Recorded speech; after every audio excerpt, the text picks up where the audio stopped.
ऐसा कोई भक्त है ही नहीं। लेकिन अंदर क्या है, अंदर उनके पैसे की लालच, पैसे के लिए दौड़ है सारी। कलयुग है ना ये, कलयुग का समय। कलयुग एक बहुत अच्छा युग है, बड़ा श्रेष्ठ युग है चारों युगों में। सतयुग, त्रेता, द्वापर, और जिसमें कलयुग सबसे अच्छा युग बताया गया है। और फिर दूसरी तरफ ये कहा जाता है कि बहुत भयानक है, कि बहुत बुरा हाल है कलयुग में, घोर कलयुग चल रहा है। अच्छा, एक तरफ हमारे ही तो ग्रंथ कह रहे हैं, शास्त्र कह रहे हैं कि कलयुग जैसा कोई युग है ही नहीं। क्यों? क्योंकि सतयुग में, त्रेता में, द्वापर में, सतयुग में करोड़ों साल तप किया लोगों ने, तो भी प्रभु की प्राप्ति नहीं हुई। त्रेता में हजारों साल तप किया, लाखों साल तप किया, तब भी प्राप्ति नहीं हुई। द्वापर में लाखों साल, हजारों साल तप किया, तो भी भगवान की प्राप्ति नहीं हुई। एक कलयुग ही एक ऐसा है कि जिसमें अढ़ाई घड़ी कोई बैठकर परमात्मा का नाम एक चित्त होकर, एकाग्र चित्त होकर कर लेगा, उसे परमात्मा के दर्शन हो जाते हैं। इसलिए सर्वश्रेष्ठ युग है। कलयुग की चार जगह है। जब कलयुग का समय आया, काल ने वर लिया परमात्मा से, तो काल ने कहा कि महाराज मेरा युग है ये, इस युग में मेरा हुक्म चलना चाहिए, तेरे संत नहीं आने चाहिए इस युग में। तेरे संत आ गए तो मेरी मेरी भक्ति तो बेकार चली गई। मैंने इतना तप किया है, तब जाकर ये सौभाग्य मिला। तेरे संत यदि इस कलयुग में, इस दुनिया में भेज दिया आपने, तो फिर मेरी तो शिष्य नहीं रहे। भगवान ने कहा संत तो मैं भेजूंगा, कि संत तो ऐसा कोई युग हुआ ही नहीं जिसमें मैंने अपने संत ना भेजे हों, या मेरा नाम ना जपा गया हो, मेरी भक्ति ना की गई हो। ऐसा कोई युग नहीं। कलयुग में भी मैं संतों को जरूर भेजूंगा। कलयुग फिर हाथ जोड़कर खड़ा हुआ कि महाराज फिर मेरा राज कैसे चलेगा, तुम्हारे संत मेरा राज नहीं चलने देंगे। फिर कहा कि मेरे लिए कौन सी जगह, तेरे संग जहां जाएंगे सत्संग करेंगे, मेरा तो राज चला जाएगा। मुझे भी तो बताओ मैं कहां रहूंगा। तो भगवान ने कहा चार जगह तेरे लिए छोड़ दी। कलयुग में अंदर तेरे लिए चार स्थान है। पहला स्थान जहां शराब खाना, मैं खाना होगा, शराब खाना जिसे ठेका बोलते हैं शराब का, वहां पर तेरा पूरा जोर होगा।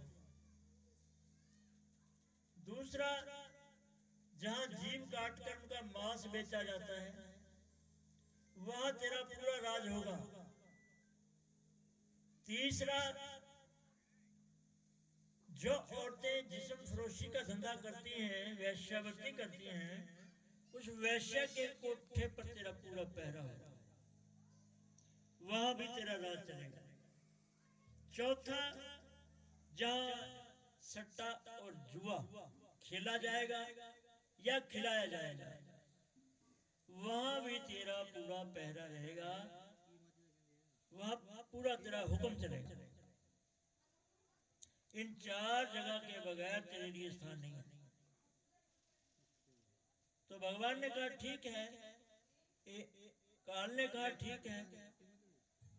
उन्होंने कहा कि एक मेरी अर्ज और है कि आप कलयुग में संतों को तो भेजिए, लेकिन उनको ये कहे कि जबरदस्ती किसी से ना करें, आपके नाम का प्रचार करें, आपके नाम से जोड़े लोगों को, लेकिन जबरदस्ती नहीं लेके जाएंगे सत्संग में किसी को भी।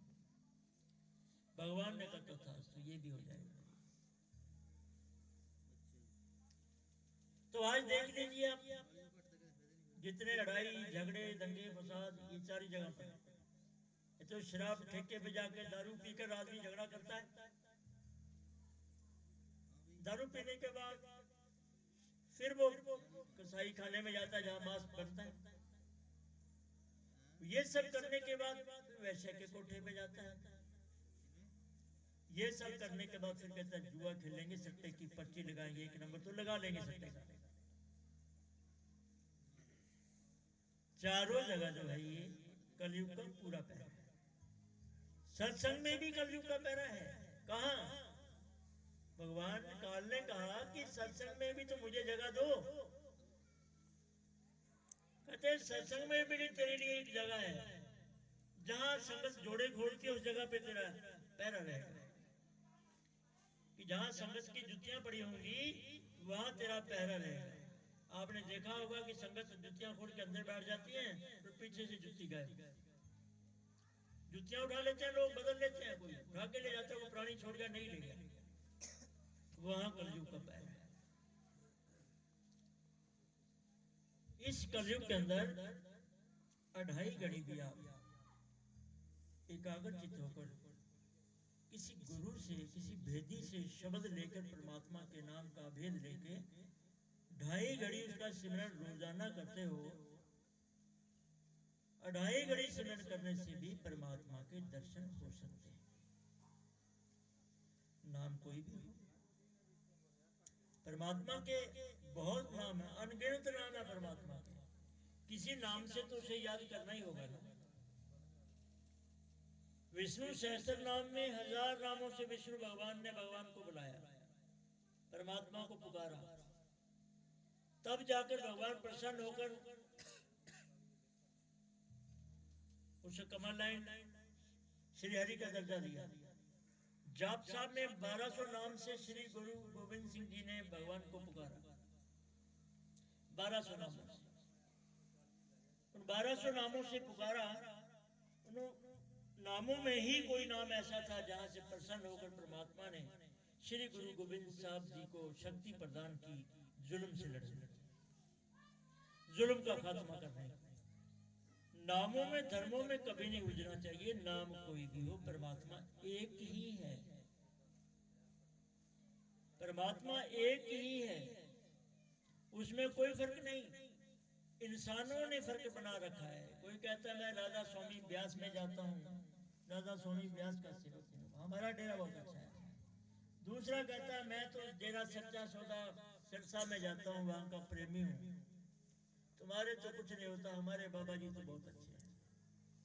तीसरा कहता है मैं निरंकारी समागम में जाता हूँ, हमारा धर्म बहुत अच्छा है। चौथा कहता है मैं ईसा मसीह की चर्च में जाता हूँ, हमारा धर्म बहुत अच्छा है। तुम पूजा करते हो, पाठ करते हो, क्या पढ़ा इनमें पूजा में और इन पाठों में क्या पढ़ा है? हमारे साथ चलिए, चर्च में चलिए, प्रार्थना सुनिए, हमारे जो बोलने वाले हैं उनके विचारों को सुनिए। कोई कहता है मैं अन्य कहीं हरिद्वार में जाता हूँ, हमारा डेरा बहुत अच्छा है। कोई कहता है मैं डबाड़ी जाता हूँ, हमारा डेरा बहुत अच्छा है। लोग धर्मों में बंटे हुए आपस में ही लड़े जा रहे हैं, जबकि परमात्मा एक है। भाई नाम कुछ भी ले लो, जिस भी नाम से आप पुकारोगे वो जरूर आएगा। जैसे किसी के घर में संतान पैदा होती है, पुत्र हो अथवा पुत्री हो, तो कोई नाम तो रखना ही होता है उसका। जो माता पिता को अच्छा नाम लगता है वो अपनी बेटी का या बेटे का रख लेते हैं, या ये पूछते जानते हैं कि ये नाम तो नहीं रखते भाई, ये नाम तो फलाना आदमी है नीची जाति से, उसके बच्चे का, मैं उसका नाम नहीं रखूंगा। कभी हुआ ऐसा? कोई भी हो, नाम तो कुछ रखना ही है ना। नाम में जाति पाति का क्या संबंध, अमीर गरीब का क्या संबंध? वही नाम किसी गरीब का भी है, वही नाम किसी अमीर का भी है, वही नाम किसी ऊंची जाति वाले का भी, वही नाम किसी नीची जाति वाले का भी है, वही नाम किसी पढ़े लिखे विद्वान का भी है, वही नाम किसी गवार अनपढ़ का भी है। नाम में क्या फर्क? फर्क तो कर्म में है। कर्म ने काम करना है, इसलिए नामों में मत उलझिए, बुरे कामों में मत पड़िए, पाप कर्मों में मत पड़िए, नशे इत्यादि में न पड़िए, जुआ सट्टा का खेल मत खेलिए। जुआ किसका हुआ?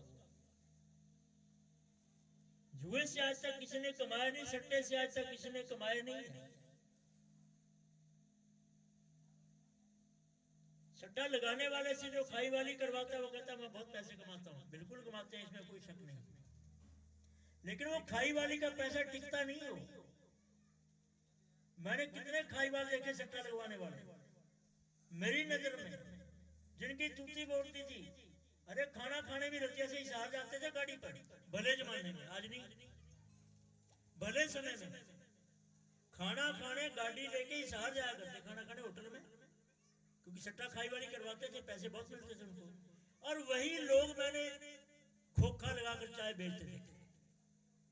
मैंने कहा अब नहीं जाता हिसार खाना खाने, अब नहीं जाता, क्या बात है, तेरे पास तो बहुत पैसे थे, क्योंकि वो पाप की कमाई थी।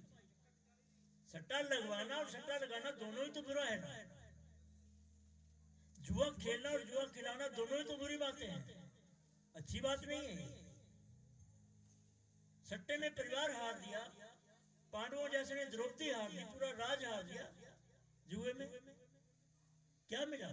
आज भी देख लो, जुए वाला एक दिन जीतता है तो 10 दिन हारता रहता है। सट्टा लगाने वाले की एक दिन पर्ची आ जाती है, महीना भर पैसे लगते रहते हैं उसके, कुछ नहीं मिलता उसमें। नशे इत्यादि से बचे। नशा नाश का दूसरा नाम है। नशा करना भी बहुत बुरी बात है, नशा बेचना भी बहुत बुरी बात है। आज गांव में बड़े युवा जो लड़के हैं, वो सब नशे की गिरफ्त में आए हुए हैं। सब रोजाना हम खबरें देखते हैं अखबार में कि इंजेक्शन लगा लिया, ओवरडोज से मौत हो गई। कितने युवा लड़के जो हैं इंजेक्शन लगाने से मौत, ओवरडोज लिए खत्म हो गया। एक ही लड़का, उसने इंजेक्शन लगाया नशे का, खत्म हो गया, घर बर्बाद हो गया ना, माता पिता का तो उजड़ गया सब कुछ। इसलिए नशे इत्यादि से बचिए, बुराइयों से बचिए, बुरे काम मत कीजिए, बुरे काम का अंत बुरा ही होता है। किसी ने कहा चोर को सामान ले आते हुए न देखो, चोर को मार पड़ती हुई देखो। ये ना देखो कि चोरी करके चोर अपने घर मार ले आया, जिस दिन पकड़ा गया पुलिस का जूत पड़ता, वो देखो उसको कैसे फिर होता।